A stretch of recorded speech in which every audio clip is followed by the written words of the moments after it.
Welcome to the Darkstream. I'm VoxDay, voxday.blogspot.com, and Infogalactic News. So, the French election results have just been reported. The exact numbers are not known, but it looks like the globalist banker and political neophyte Macron has defeated Marine Le Pen of the Front National. Now, a lot of Trump and Brexit enthusiasts and so forth are going to be disappointed by this, but they shouldn't be. There's absolutely no reason to be disappointed whatsoever. In fact, this entire French election has been a massive, massive success for nationalists. Okay? Now, what you need to understand is that this was all predicted several years ago. Okay? I'm not just, sometimes people hop on, whenever you get the whenever somebody loses an election or something, you often see the cheerleaders hop on and they try to explain how, it was really a win for Hillary or whatever. I'm not doing that at all. Not in any sense of the word. And in fact, on my blog today, the most recent post is largely nothing but a quote of a previous post that I made back in 2015. And what I pointed out then, and what I'm pointing out to you now, is that it is going to take 2 electoral cycles for the European nationalists to come to power. The Sweden Democrats are not going to win this election cycle. The Geert Wilders in Holland did not win this election cycle, nor did I expect him to. This was the election cycle in which the nationalists first became competitive. It takes time for these things. Something that I pointed out, what I was trying to point out to Americans, to put it in perspective, they say, "Oh, look at what happened in Paris. Look what happened in Nice. How is it possible that the French are not turning to the nationalists immediately? France is doomed." Okay? What I would say is, how quickly did Americans turn towards the Trumpian quasi-nationalists? Remember, Trump is not as much of a nationalist as the European nationalists are. How quickly did the USA turn to Trump or some nationalist of that flavor? Pat Buchanan, Tom Tancredo, even Ron Paul. How quickly did Americans turn towards that after 9/11? It took 15 years. It took 3.5 election cycles. We don't count the 2-year House cycle. We work on the presidential cycle. So it took time for Americans to not only realize the danger, but actually realize that the danger of immigration and the danger of foreigners in their midst was enough of a problem that they were willing to go outside the mainstream. Okay, there's always political inertia. It always, you've got to be joking.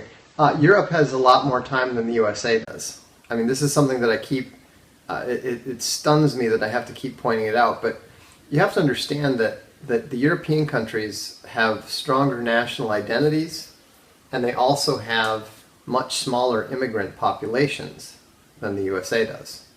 Moreover, their immigrant populations, for the most part, are not citizens.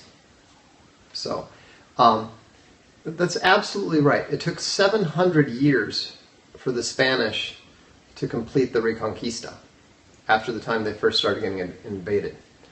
So, now granted, history seems to have sped up a bit with technology, But no, just look, if you're an American, just shut the fuck up about Europe. You know nothing about it. You don't understand anything about it.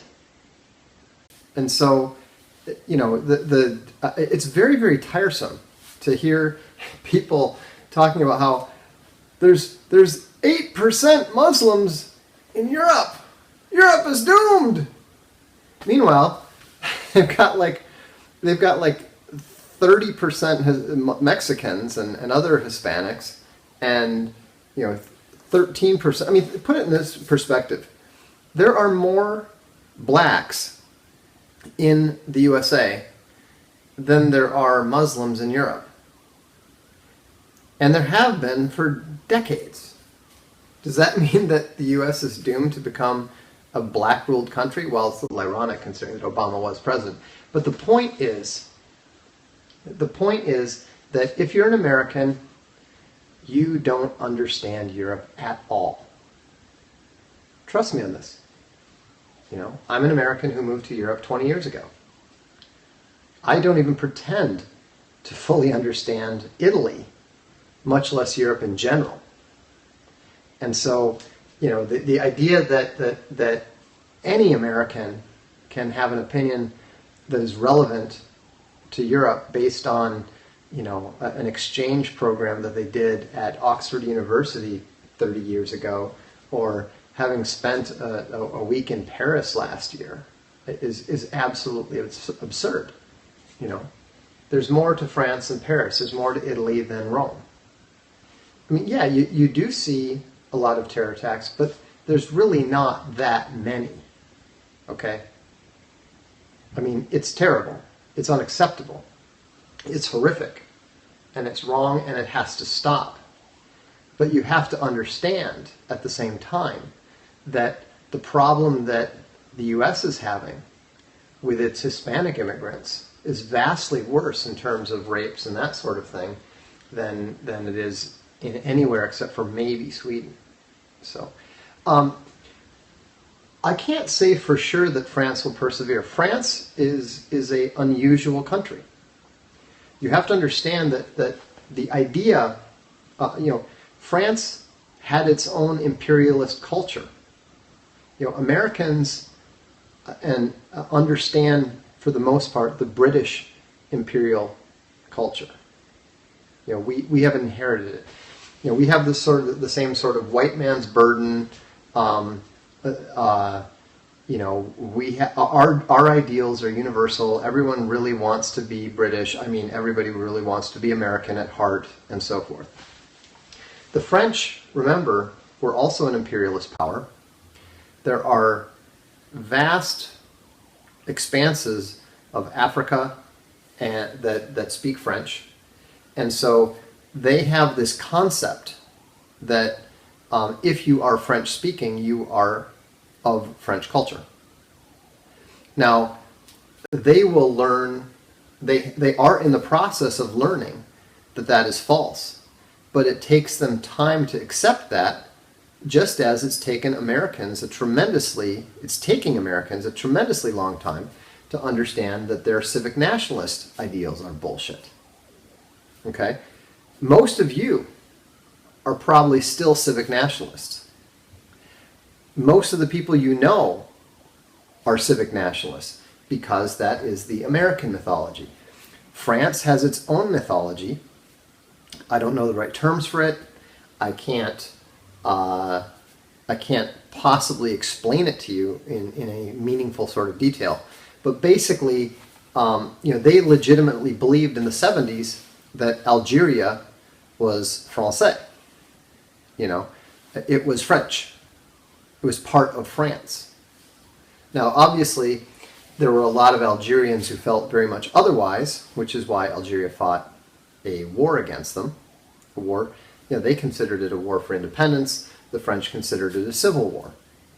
And so we're not talking about the founders. We're talking about France. Drop it. The problems that they're having, most of the Muslims that are in France, not most of them, but quite a few of them, and for many years most of them, were actually Algerians who had supported the idea that Algeria was France. And then they brought them to France because they were all going to get killed, or at least quite a few of them were likely to get killed by the Algerian, by those fighting for Algerian independence. And so, I mean, it was a perfectly reasonable thing to do. They felt a debt, and because it was fit with their French, this French universalism. And so that's why it's very hard for the French.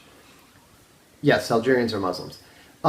That's why it's very hard for the French to understand or to accept, really, that those Algerians are not and will never be French in the sense of French history. They share a language, but they don't share a culture. And they certainly don't share a nation. And so that is the point that the French are struggling with. And that is why Macron won today. Now, it's also partly because Marine Le Pen is a somewhat, I think it wouldn't be too far to say a problematic candidate. She had a lot of baggage that she was carrying. And yet, she still did historically well. 35%, which is about the amount that they're estimating that she got, is actually a really strong result. And more importantly, neither the Conservative Party nor the Socialist Party, the two establishment parties, even got to the final. And so the new rules, the rules have been totally overturned. The rules have been completely changed, and now the political dividing line is nationalist versus globalist. The whole bifactional ruling party thing that they had going there has now been overturned. And so that is a massive and very significant step. Now, the other thing that's interesting is you have to remember that this is it's a parliamentary system. And so Macron has no support whatsoever. En Marche, or whatever is the En Marche, I think is the name of this party, they have no one at all in the parliament. Now, obviously, Macron is a creature of the globalists, he's a banker and so forth, and so he's going to have his allies on the conservative side, which, of course, is going to enrage the socialists. Remember, the French socialists tend, the more left you go in France, the more anti-EU they are. And so, so the key thing is, now obviously the details matter, the execution matters. I mean, if I were Marine Le Pen, I would step back. I would not run as the presidential candidate in the next election. Her niece, Marion, is a little bit on the young side, but she's very articulate, she's very attractive, and she doesn't have a lot of the same baggage. She's also a very committed Catholic, if I recall, and so she has the ability to make moral and religious appeals and appeals to historical Christendom in a way that Marine did not. And so it'll be interesting to see how that shakes out. I don't know how it's going to shake out. Again, like I said, I don't pretend to understand French politics, but I do understand that you cannot possibly understand them from an American political perspective. It's a different system, it's got a different history, it's got a different culture, and so forth. That's a good question. How can we help other countries with elections if we don't understand the culture? Well, what we do is we identify the nationalist candidate and we support them. But, the important thing is to not walk in there telling people what to do. The important thing is to go in there and ask. I occasionally have contact with some of the folks in the Italian nationalist parties. I even know one guy in one of the Swiss nationalist parties. And so, sometimes they talk to me about things, but they don't talk to me about like strategy. They talk to me about, rhetoric, tactics, little details, things that are transcultural. That's where you can help them. Everybody needs money. Everybody needs press. Everybody needs maybe help Maybe they don't have experience with regards to various tactical details and stuff, and that's where help can be offered. But to return to my main point today, the main thing that I want to stress is that this is not a defeat for nationalism. This is not a problem. This is a good turnout. Okay?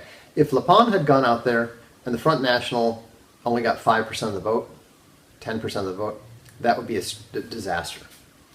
But when more than a third of the country is openly supporting nationalism, that is a huge and massive step forward, especially because you know that it is happening despite the gathering of all the globalist forces and all the media forces and all the elite forces and all the establishment forces against it. This is a battle that was never going to be won. You all saw my predictions about Trump. I said from the beginning that Trump was going to win. We had Trump slide shirts on sale before the election. We sold a ton of them the day of the election, the day after he won. How did I know he was going to win? Because it was relatively obvious to me that the mood of the American public was such that they were not going to accept Hillary Clinton. And Trump ran a sufficiently nationalist campaign that it gave him the victory. Now, Le Pen ran... no, I didn't read Scott Adams. In fact, Scott Adams actually said that Hillary was going to win. He actually changed his mind briefly after the whole pussy grabbing thing. I said at the time that didn't change anything and that Trump was still going to win. So, I mean, I appreciate Scott's perspective, but I said that Trump was going to win long before he did. And I stuck with it, you know. So, so anyhow, the point is, you never saw me say that Le Pen was going to win, did you? Because I never thought she would. But nationalist parties are going to start winning. Brexit was a nationalist vote. Trump was a nationalist vote. So, so all of this stuff is building. You know, one of the next things that we're going to see happen is that I think that one of the next countries to turn to the nationalists is going to be Sweden. Maybe they're not, I mean, I don't think they're going, you know, in a parliamentary system it's a little tricky to win dominance, to win an outright majority. And these parties, you know, a nationalist party basically needs to win an outright majority, unlike the mainstream parties, because the mainstream parties can always make allies with other parties. So, you know, but the important thing is that is to watch the trend. You know, don't worry too much about the one. No, it's silly to say that there's not going to be any elections in 2022. Again, I can tell you're an American by talking like that, because, you know, migrants don't get voting rights in Europe the way that they do in the USA. You don't get citizenship in 5 years. It doesn't happen. And so, anyhow, and also the other thing is that the migrants tend not to vote for the most part, even when they can. There's not a. Sometimes it makes a difference when it's on the cusp. Like, for example, in Scotland, if only people who were actually Scottish had voted, it would have voted for independence. But because all of the English resident in Scotland were permitted to vote, the independence vote narrowly failed. So, anyhow, so the first thing, the first message is, don't be discouraged at all by the Front National's defeat in the final round of the French presidential election. It is a good sign. It's a positive sign. It's a step forward. The nationalist vote is twice as strong as it was before, and it is only going to continue to grow. Apparently, the second message that needs to be delivered is, if you're an American, stop thinking that you have any understanding of European politics, whatever. It's a different system, different cultures, different languages. Just don't express an opinion. Your opinion is ignorant. It doesn't matter how much you read the New York Times, how much you read the Wall Street Journal, how much you read other American blogs about it, they don't get it either. Okay? Not everybody is an American at heart. And so it's very important to, I mean, it's very frustrating to me at times listening to this stuff, simply because it's very obvious that it's kind of the equivalent of people, when you ask people about television, they're so influenced by television that if you ask them what percentage of people are gay, they'll tell you 1/3. It's it's just totally wrong. I mean, if you would think that 2/3 of all couples are interracial based on television, but they're not. So anyhow, but I will say the contrary is also true. Europeans tend to think they understand the USA much better than they do just because they watch American television shows. And it's always kind of funny. You have to sort of correct them and explain to them that the entire country is not New York, Los Angeles, and Miami. I mean, if you ask the average European, they will always, they literally think that New York, that California is the state next to New York, and below it is Florida. So I mean, I've actually known Europeans who were planning to drive from New York City to Los Angeles. We're like, no, you can't do that. It'll take you days and days. They're like, really? So the point is that don't be disheartened. Don't be discouraged. Yes, it would have been nice if the Front National had won, but they were never going to. So stay positive. Remember that the trend is with us, history is with us, and most importantly, the truth is with us. So there's nothing to be discouraged about, and we'll look forward to talking to you soon.